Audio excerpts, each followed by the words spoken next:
Sorry about that. It's been a while since I've taught it by Zoom. So please be aware of what you're saying, your language, your phrasing. We don't want to teach somebody else's children the sort of language they might not want their kids to know. I try very hard to watch my mouth myself. I apologize if I slip up. Once we get back in class, in person, anything, you can say almost anything in my class. We will be doing some breakout groups during the first few weeks here.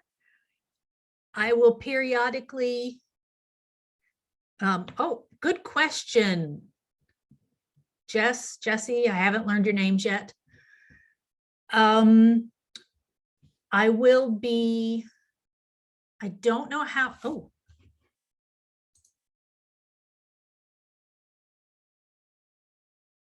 I can try this. Let's see, is that doing anything? I do not see closed captioning starting here.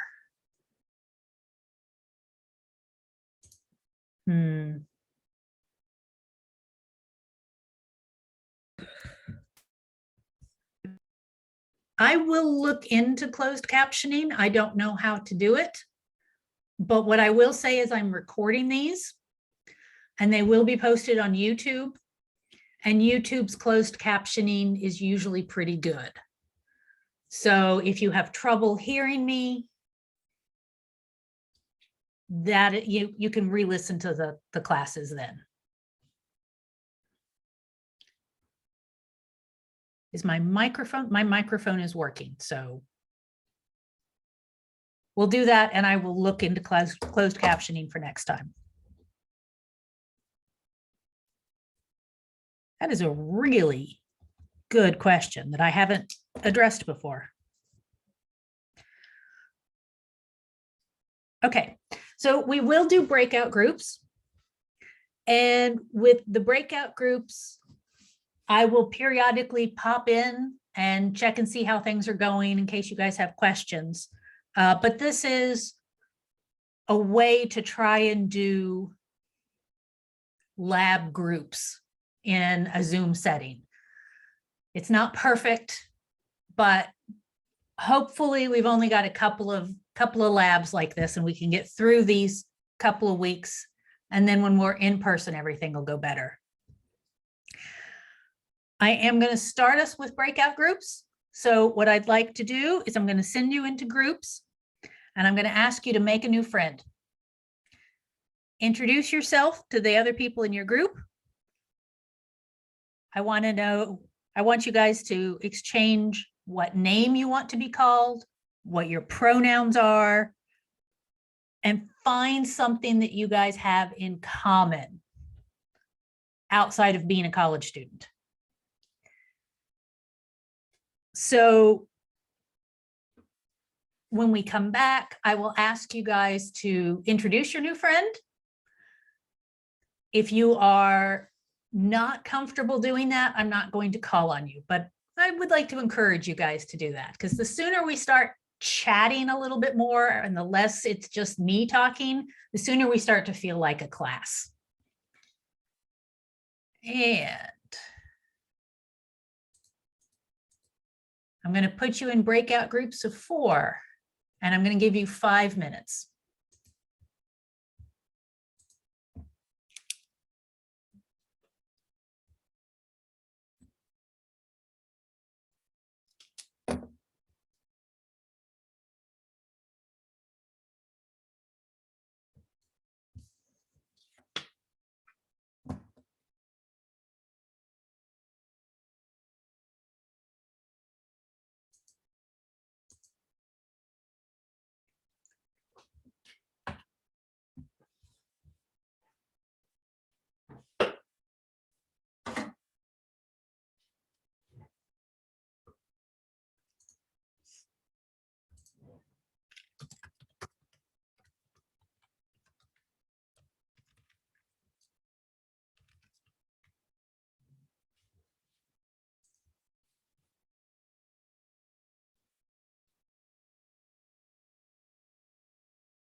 Looks like one group is having a really good discussion. Oh, here they come. All right, welcome back. Who wants to introduce one of their new friends? I'll introduce my group. Thank you. I had Aiden and Jesse and Erica. Erica has a 3-year-old, and Jesse and Aiden are into cars, and they both like anime. Okay, good. Who's next? I can introduce my group. All right. We have Katerina, Carson, and Maria. And one thing we all had in common was we all have dogs. Good, good. Anybody else want to go?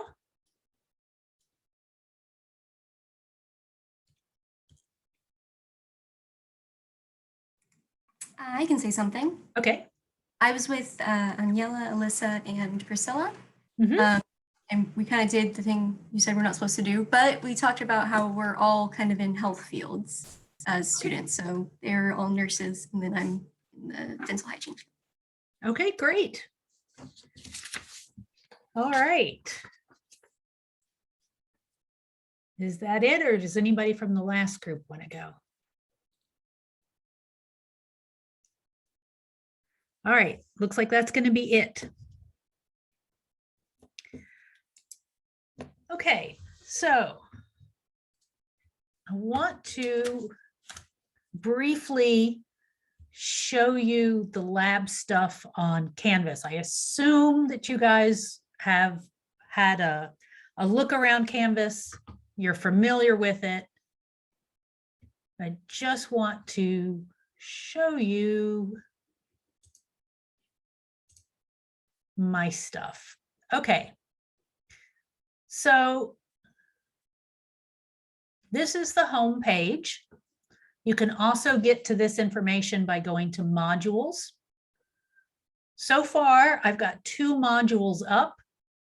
The first module is all about labs. So there's some orientation information, and I have instructions for lab notebooks because I do want you guys to keep a lab notebook. And so I've written up a document that talks about how I want you to keep your notebook.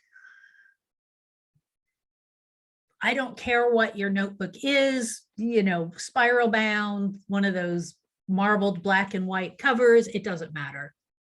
Loose leaf paper in a binder, whatever. I want you to keep the information, and I want you to keep it nice and organized. That's part of the grade for the lab section. Then you'll notice lab schedule for Monday labs and Wednesday labs. So this is the Monday lab section. Other people who are in the same physiology lecture will be taking labs on Wednesday. So you only come once a week.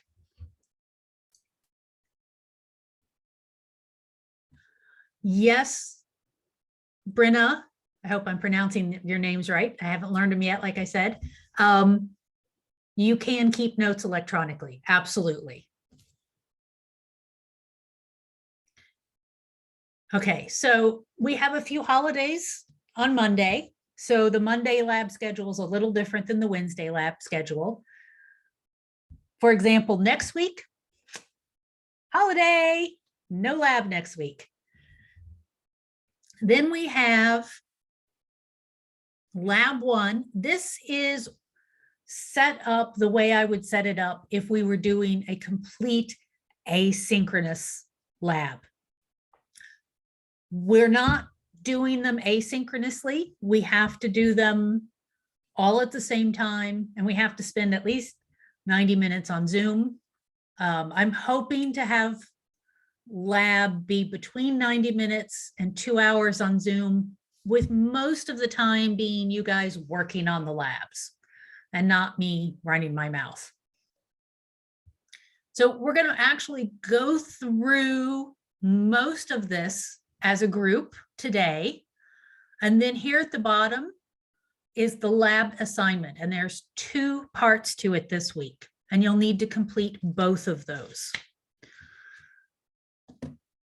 Normal weeks, most weeks, your entry in your lab notebook will be one of your weekly grades. I'll collect the notebooks twice in the semester, once right before spring break and once towards the end of the semester. But I want you to try and keep up with writing in your lab notebook, because if you don't keep up with it and you try and go back and do it, you're going to have a hard time doing it. The other assignment will be a pre-lab, and this will be usually in the form of some kind of quiz. You'll have the lab handout, the information on the lab. You'll read it, you'll take a quiz on it or write up something about it. And that will be the other part of your weekly lab grade. We are also going to have 2 exams during the semester, a midterm and a final, and those will take place in the lab. This is not up for you guys yet. This is the next lab that you're going to be doing. I'm still going through and making changes from strictly online to this semi-online Zoom sort of thing. So that'll be up probably tomorrow, but you guys don't have to do it for 2 weeks. Are there any questions on this stuff? Okay, good.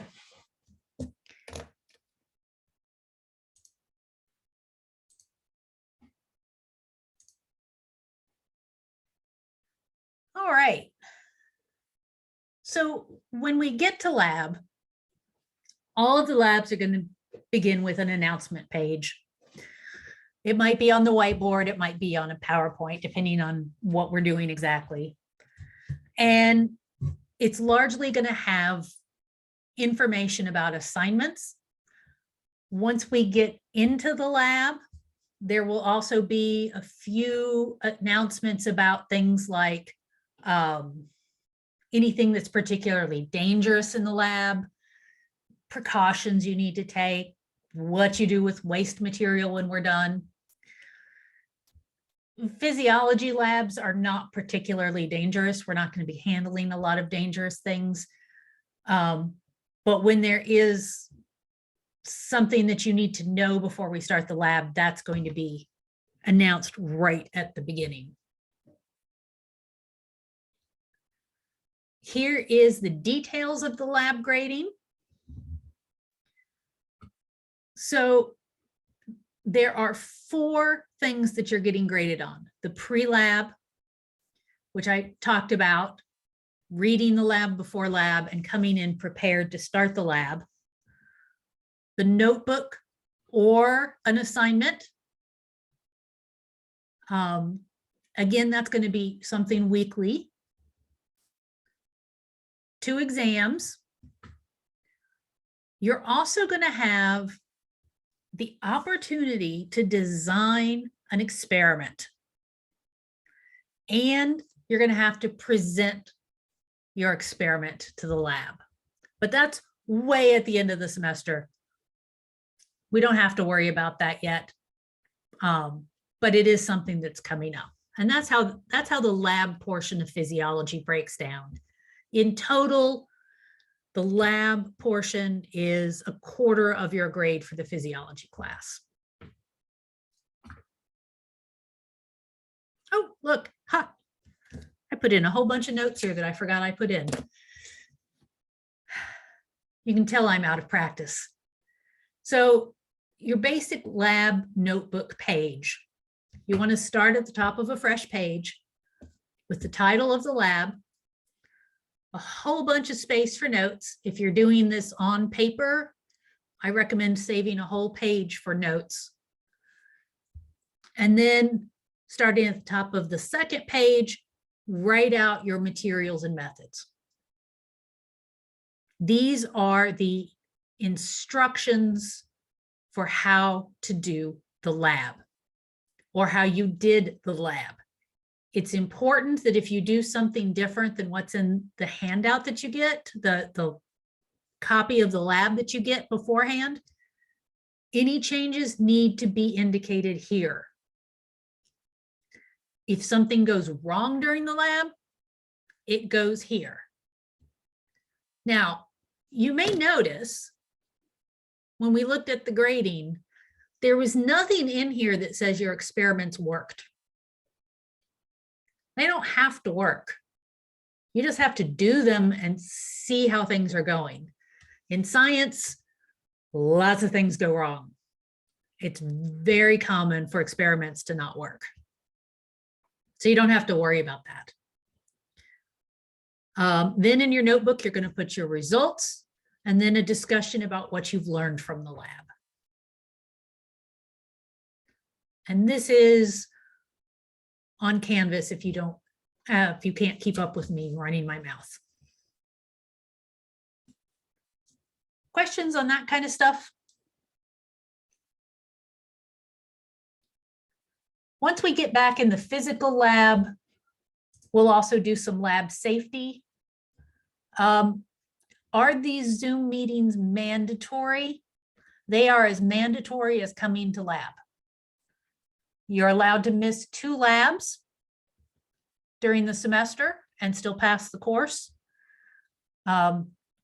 These Zoom meetings count.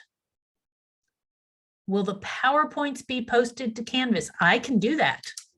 I will make a note to post these. I have a question. Yes. So since we're not going to be meeting in person, are we still going to stay from 2:30 all the way to 5:20 for the Zoom classes? No. Okay. I think we would all pull our hairs out if we tried to do that. We are required to be Zooming for at least 90 minutes. Okay. So I am aiming for 90 minutes, maybe as much as 2 hours. So till about 4:30, with the remainder of the lab time being what you're doing at home. Okay. Okay. Any other questions?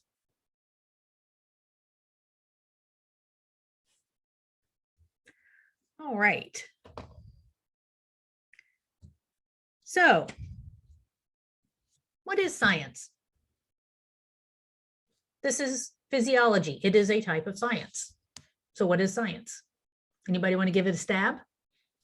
The study of life. That's biology, yes.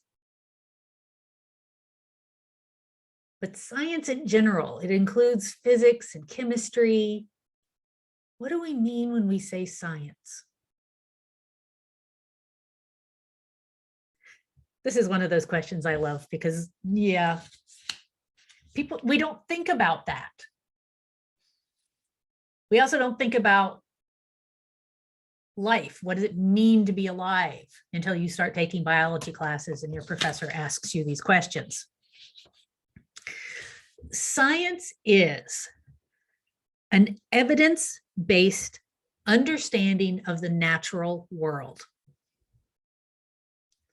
So there are lots of different ways to understand the world. We can understand the world through art, philosophy, religion, literature, but science is the one that is evidence-based. We can't just wave our hands and say, this is what we think is going on and call it science. We have to have that evidence. And science is constantly being updated and refined. So we don't solve a problem in science and say, okay, we're done. Shut the door on that. An understanding of one aspect of the natural world leads to more questions. And those more questions then help to refine our understanding of what's going on.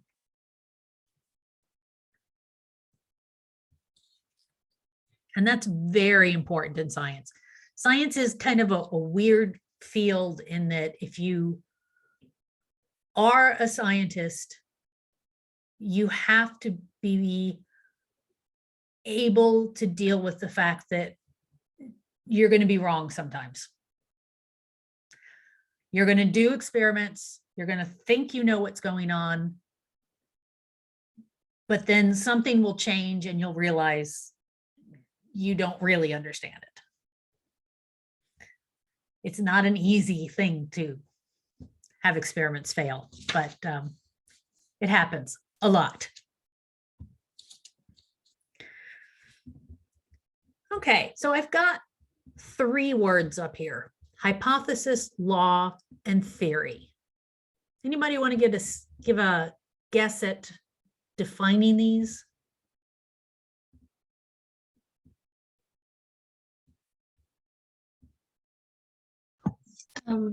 For the law, isn't it something that has been proven to be true? That is what most people think. And thank you for saying that, because that's exactly what most people think. And it's not really true. Back on what I believe Maria said about law, is it just a general understanding and a unanimous understanding of a certain aspect in the natural world? That's a pretty good way to put it. Yeah. So a law is saying we know something is going to happen, but we don't really know why. So when we think of the law of gravity, our basic understanding is that you drop something and it falls toward the earth. And for the longest time, that is all we understood about gravity. We just know that if you're on a planet or a moon and you drop something, it falls towards the planet or the moon. When we get to a point where we start understanding why that happens, why are physical objects attracted to heavier objects, which is gravity. Why, when we drop something, does it fall towards the earth and not up? When we understand that, that's where we get to a scientific theory. And I really hate this word. I really hate that we're still using this word to describe what are basically as close as we get to real facts in science. So a theory will state not only what happens, but how and why. And we can constantly add to it. We have the theory of evolution. We have a good idea. Evolution is a change in a species over generations. We have good ideas of why species change, how they change. There's genetics involved, genetic mutations involved. We're constantly, though, adding little pieces to the puzzle so that we have a firmer and better understanding of this. And that's a scientific theory. Whereas most people would say a theory is, it's an idea, it's a guess. The guess is the hypothesis. The hypothesis is a statement of what you think is going to happen. I think that at some point, one of my cats is going to come in here and jump up on my desk. It's my hypothesis.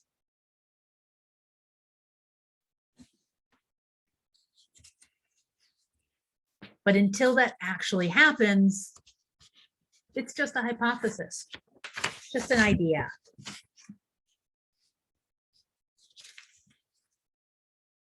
How are we doing on these terms?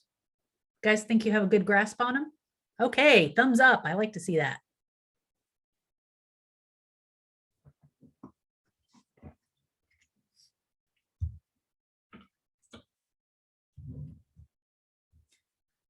All right. When we talk about scientific inquiry, how science is done, we can kind of divide it up into two major categories: observational science and experimental science.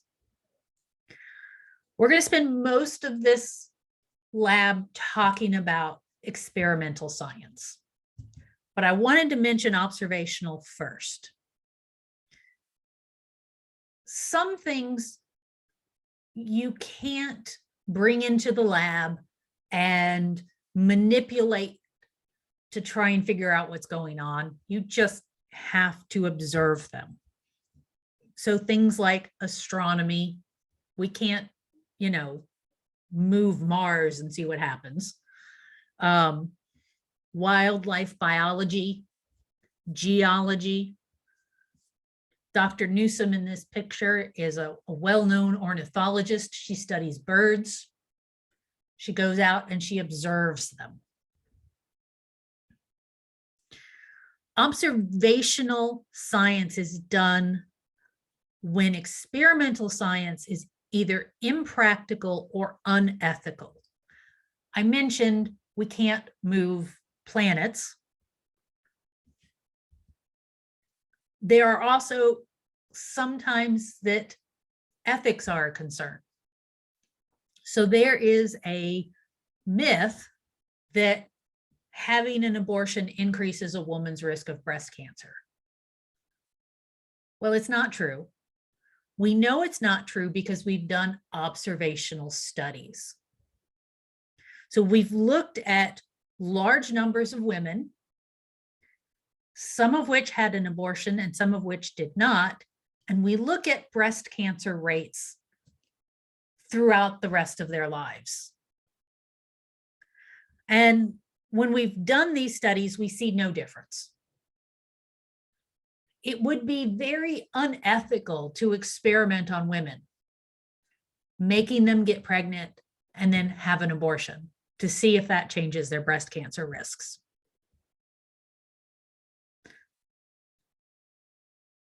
We do have a history of unethical medical experiments, like the Tuskegee, is that right? Yeah, Tuskegee experiment, which is just horrific and makes my skin crawl. But we're trying to do better. We're trying to improve and not have quite so many of those. And that's why we do observational science. Experimental science is when scientists carefully modify conditions to see what happens. This is done with things like gene function in cells, drug discovery and development. We actually bring cells into the lab and see what happens when we put certain drugs in them or manipulate their genes. So this is what most people think about when they think of science.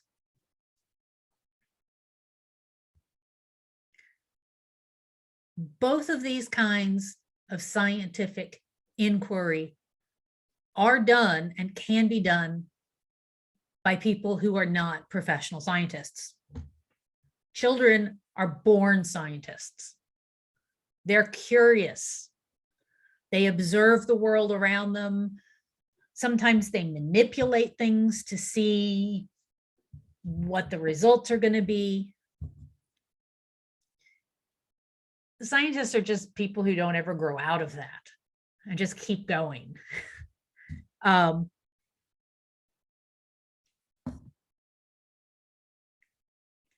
Okay. Everybody keeping up with me and following me? Okay.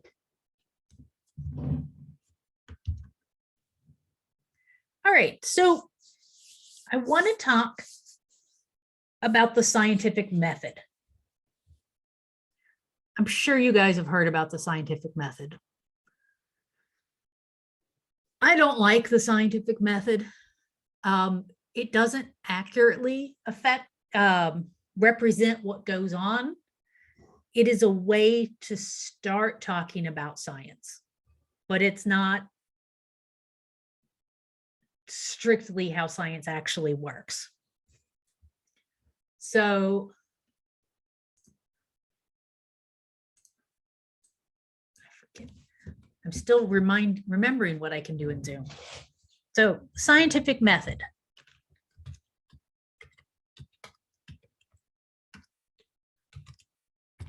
Starts with an observation or the discovery of a problem.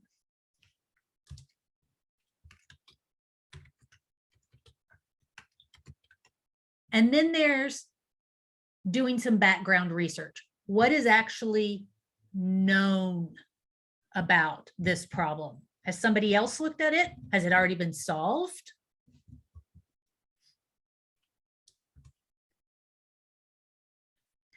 And then you come up with a hypothesis. You say, I think I know what's going to happen here.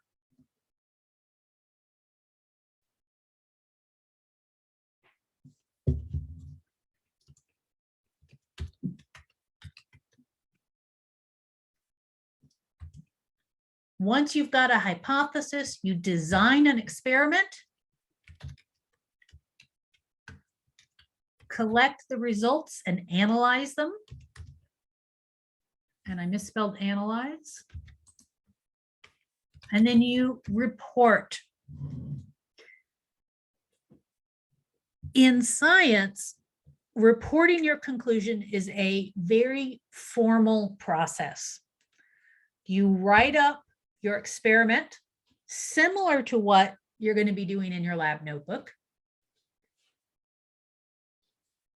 You send it off to a specific journal that publishes papers in your field of study. The journal then sends your paper out to other scientists who are in the same field. And those scientists review your experiment and results.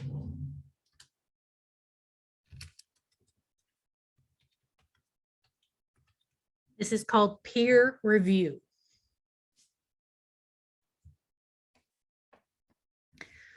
And your peers will come back and say, this looks great, we should publish it.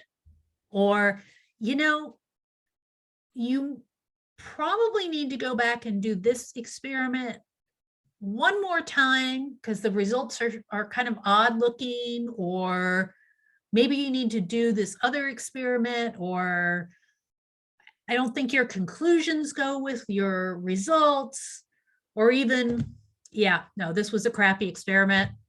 Your results don't mean anything. We're just going to reject the paper. It happens. It's not fun when it happens, but it does happen in science. And it's good science. I see a lot of people still writing.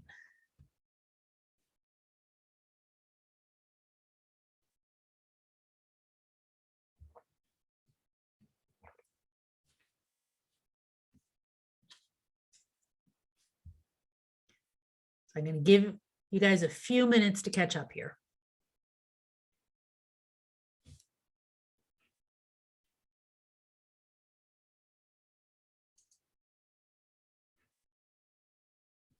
One quick question, Professor. Yes. So from the hypothesis all the way down to peer review, that would be repeated as necessary until we reach like that whole mutual consensus. Exactly. Yes. You form a hypothesis, you do the experiment. That's not the end of it. Depending on your results, you may have to refine your hypothesis, do more experiments, or somebody else will come in and go, you know, I want to try that too, because I'm just not sure about that. And I want to do that experiment or a similar experiment. Yeah. Constantly repeating those steps.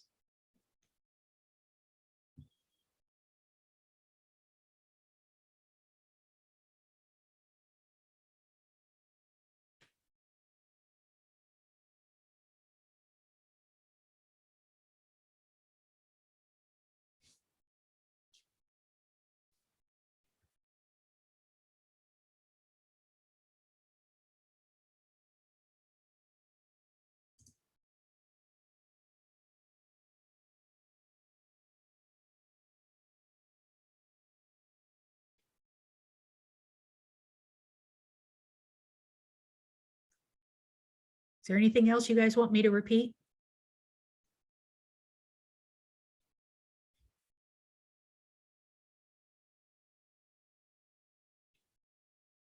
Okay.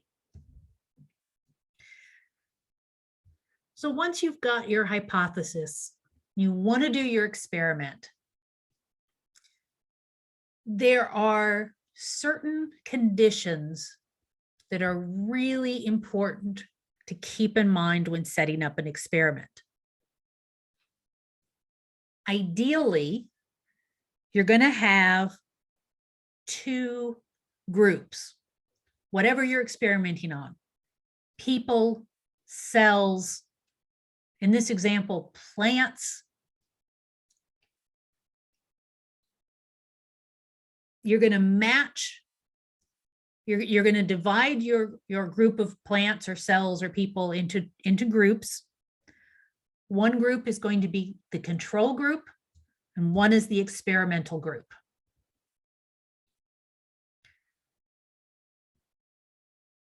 Everything about these two groups is going to be the same except for one thing. So let's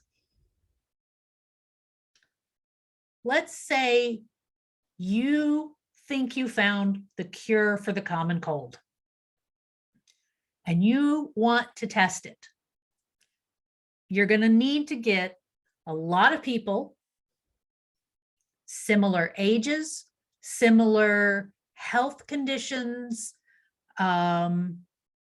with the cold, and you'll divide them into these two groups. The experimental group will get your new potential drug, and the control group will just get, you know, chicken soup or whatever. So you're separating them out, keeping everything the same except for that one variable. That variable is the independent variable.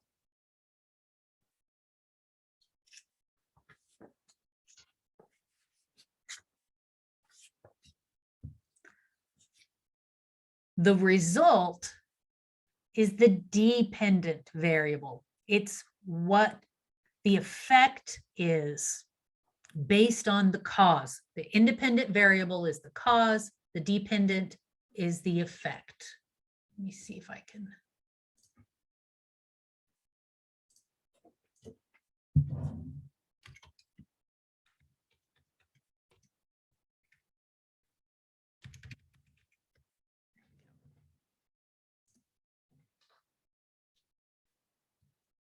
And everything that stays the same between your two groups are what we call the controlled variables.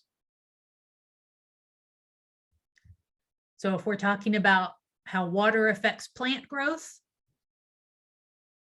it's the amount of water that's going to differ between your control group and your experimental group. We doing good with this? Yes, just one thing I want to add. Yeah. So going back to the example where you said, oh, someone found a cure for the common cold. So they would find like their new and improved cure would be the independent, and dependent, as you said, is the chicken soup, would the control be a placebo? Would that like not add anything, or Okay, is that so different? that was bad wording on my part. You caught that. That's good.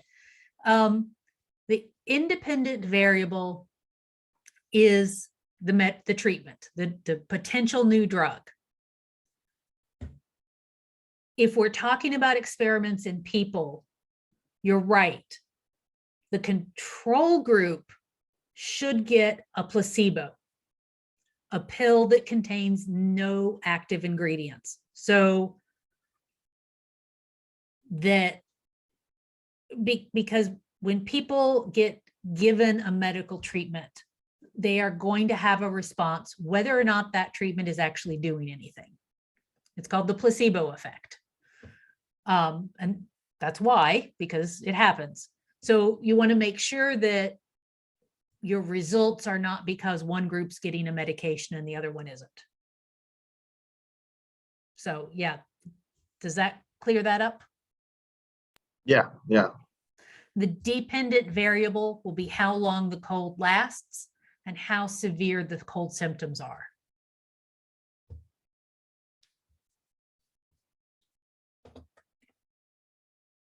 And if you ever want to know why we don't have a cure for the common cold, Mutations.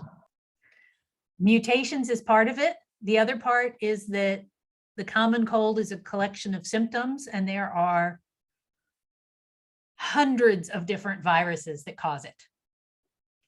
So it's hard to treat viruses. It's very hard to treat viruses. And you have to be specific for that virus. So we'd have to have hundreds of treatments. And really, colds, pretty much for most of us, they're just an annoyance. They don't last very long.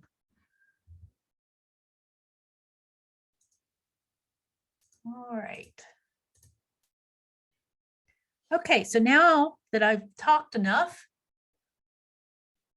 we're gonna read over this scenario, and I'm going to send you into lab groups to discuss this scenario. Jacques loves roses. He wants to beat his arch nemesis Bill in this year's rose growing competition. The winner is chosen based on how large the rose blossoms are. Jacques has read that phosphorus content in the soil can affect rose bloom size. Jacques wants to know if this is true, and he really wants to defeat Bill next year.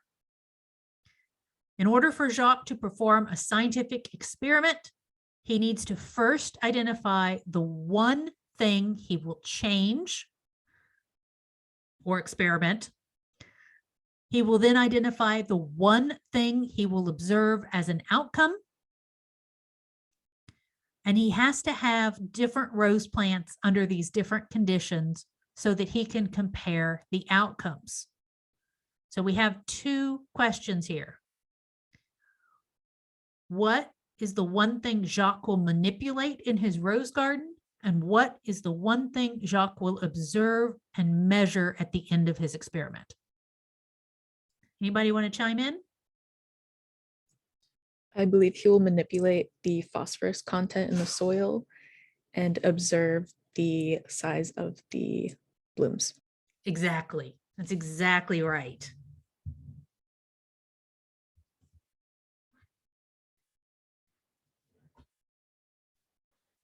Okay. So when we are thinking about setting up an experiment, there are these 5 questions that you should be addressing. What is the independent variable? That's the phosphorus level in this last discussion. What is the dependent variable? That's the rose blossom size. What would be a good hypothesis? I see lots of the top of heads. Everybody's writing.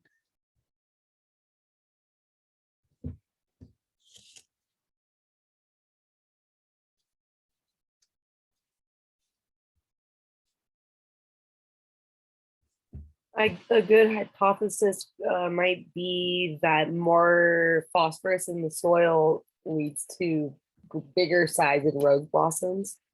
That is an excellent hypothesis. Yes.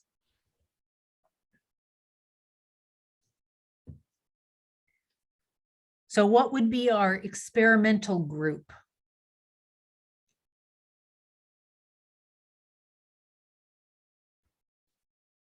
The flowers with the phosphorus soil. Yep, the flowers with the extra phosphorus. What would be a good control group? The ones Flowers in regular soil. Flowers in regular soil. Exactly.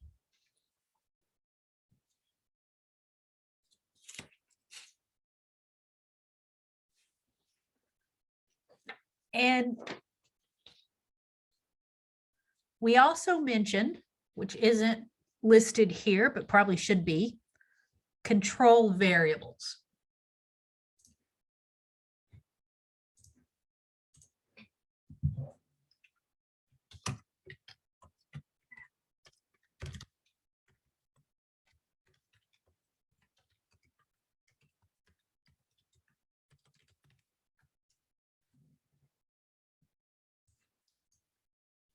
So the control variables, remember, are the things that are kept the same between the two groups. So in this experiment, what might they be? The environment. The environment, yes. That would include water, the amount of sunlight, the temperature. Good.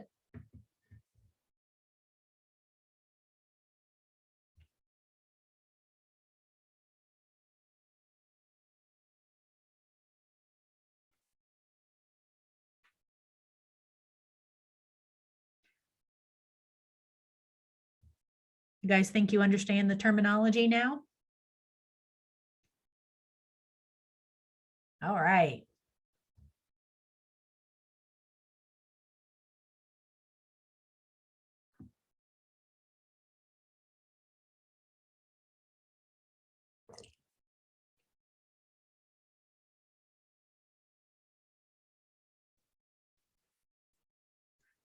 Okay, if you're still writing, try and get these questions down or take a screenshot with your phone.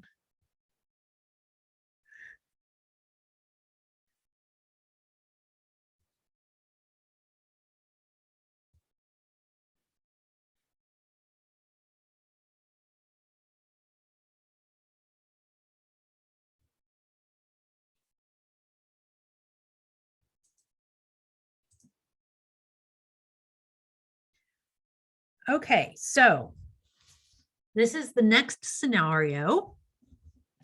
And what we're going to do here is I'm going to read you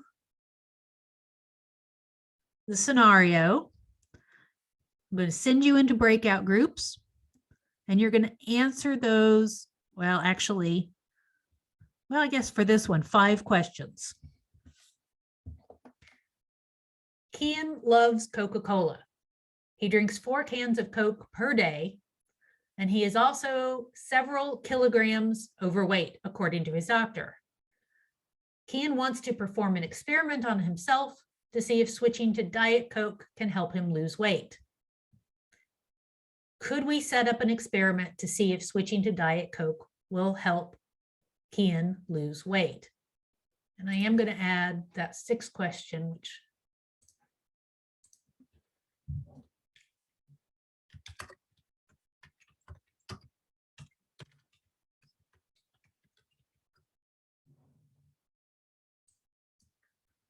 okay.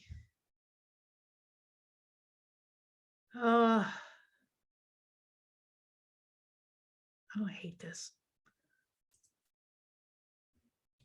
I'm going to send you into your breakout groups for, let's say 10 minutes. You probably won't need that much time.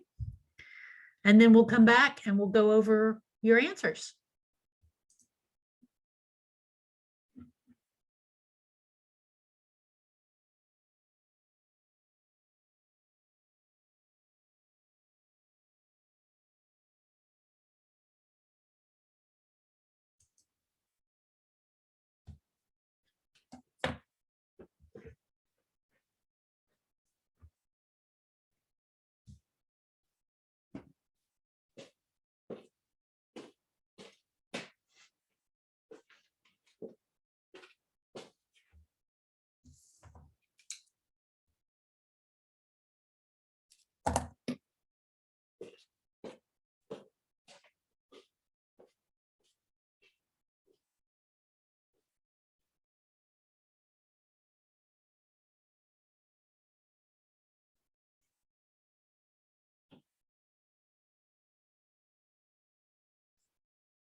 So cute in his little basket.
Do not start the laundry.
Okay, looks like we're all back. So let's go through our questions. For the Coca-Cola scenario,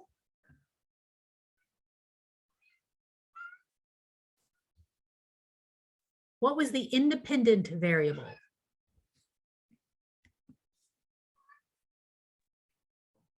Would that be the Diet Coke? Yep.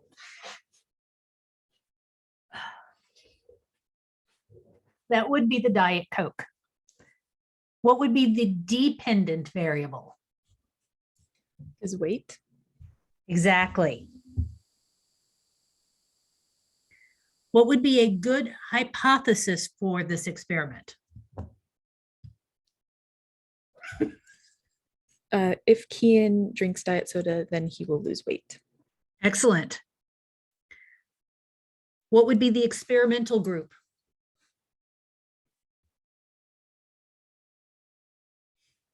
This one's a little tricky. I put down Kian drinking Diet Coke, but I'm not 100% sure if that is That's exactly it. okay. That's exactly it. So that makes what the control group?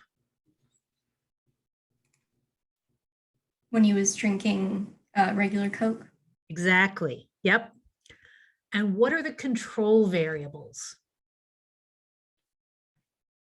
Would that be his like normal everyday diet regimen?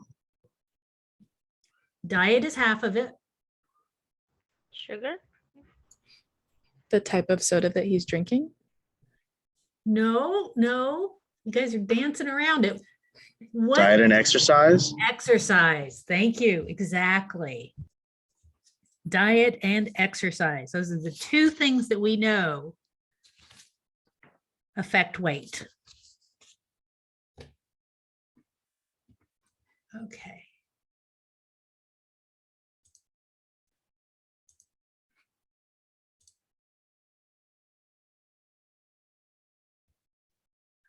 So I've got another one up here, but I think you guys have this pretty much down. What do you guys think? Okay, so for this scenario, keeping in mind these questions, but we don't have to answer these questions. What I want you to do is design an experiment to test this question. So Mariah is studying for her physiology exam. Her textbook states that eating large amounts of sodium will cause the kidneys to excrete more sodium in the urine. We're gonna do the breakout groups again, and you guys are gonna come up with a way to test this.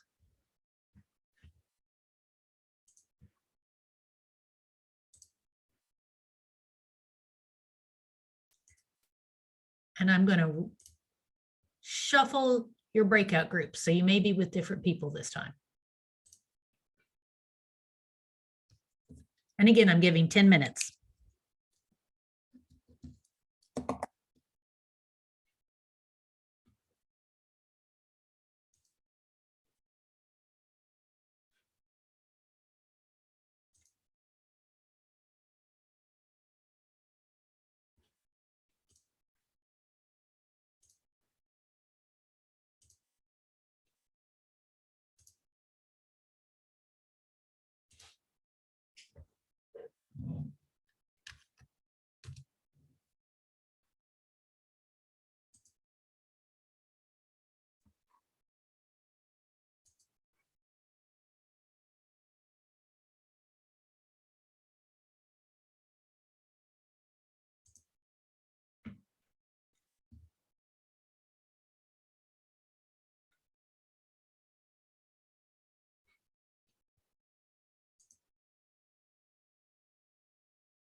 Hi.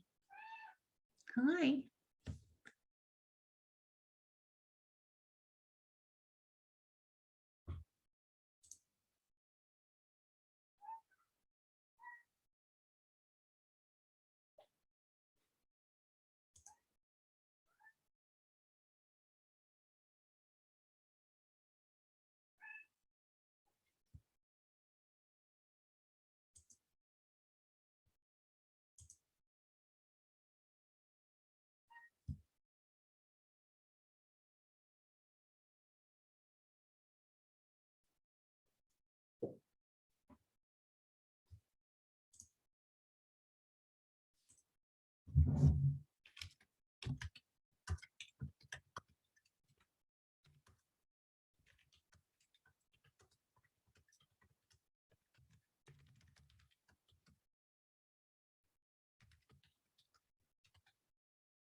Is our lab assignment gonna look pretty much like what we're doing now?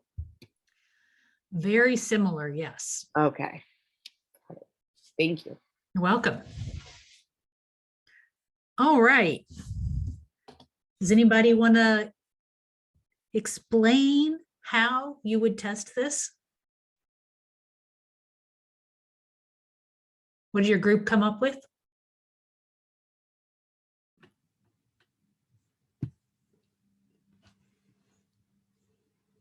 Well, my group with Kelsey and I think Claudia was the other person.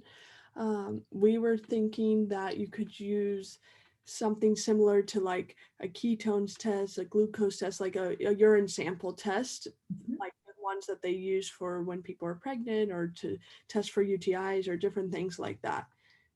And that's how we were thinking you could have like two different groups, like maybe a control group and then like a placebo group or something along those lines of like somebody that maybe is given some kind of drink or something that has a lot of sodium in it versus someone that said they're given the same thing but it's not that, and then test the difference and have like a some kind of strip test.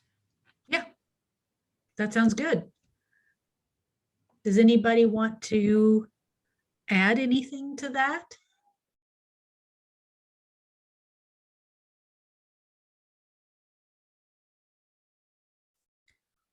What happens if your experimental group all consists of people who have kidney damage?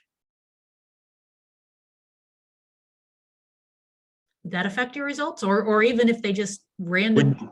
Would you be able to bar them from the actual thing, or are you just taking a general population? Well, theoretically, you could bar them, but what if they didn't know? Let's say one of the towns that you pulled people from happened to have a problem with their water supply that caused kidney damage and the town didn't know about it.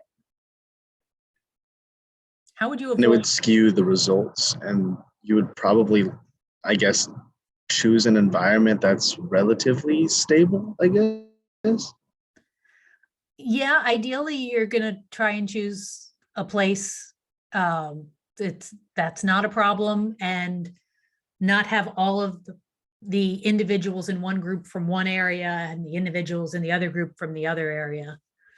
The other thing you can do is you could check sodium levels before the experiment begins. And then again, after the experiment, and look at the change.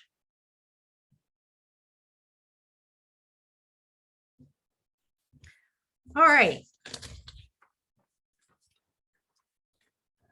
Looks like you guys did a pretty good job. Seems like you understood everything well. So the two lab assignments are on Canvas. They are due Sunday, the 16th before midnight. And they're very similar to what we've been doing. So you should have no problem figuring these out. If you've got questions, send me an email. I'm happy to respond to emails whenever you need them. Anything else before we go? So besides email, would also Canvas messaging you directly, would that also be an effective way to contact you as well? Or do you prefer just the email? I prefer email. I don't really like to give out my phone number. Well, no, it was the Canvas on Canvas to direct message there. Oh, yeah, that goes into my email. So it's the same effect. Yep. Either one's fine. All right. Well, we don't have lab next Monday, so I will see you guys in 2 weeks. Thank you. You're welcome. Thank you. Thank you, Professor. Thank you. Thank you. You have a nice evening. Bye.